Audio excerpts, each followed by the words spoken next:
What's a nice former Ronald Reagan staffer like you doing on this side of the issue? What would Ronald Reagan say? Would he say, "Well, this is what happened to you," or is this in keeping with his philosophy? He would say something like that. I think your imitations of others are better than your Reagan. You'll have to work on that one. I actually have a problem with this particular amendment, and I need to set this up.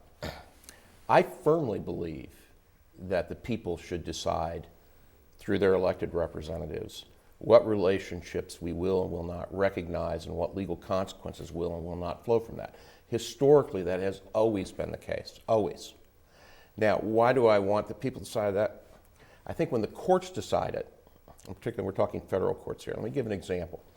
If you decide this, as courts have done, on the basis of any private individual choice is equal to any other individual choice, and if you acknowledge one, you have to acknowledge the other, or you're discriminating.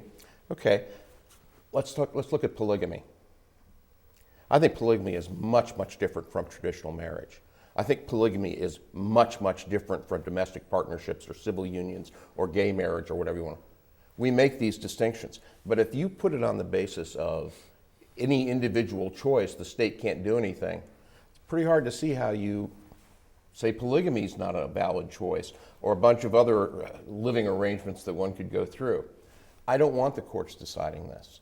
I think this is the common sense of the people. What is my problem with this particular amendment? It is the second sentence of it, which says that basically you can't acknowledge anything that is the same or substantially similar to legal status, recognized, all these words in here.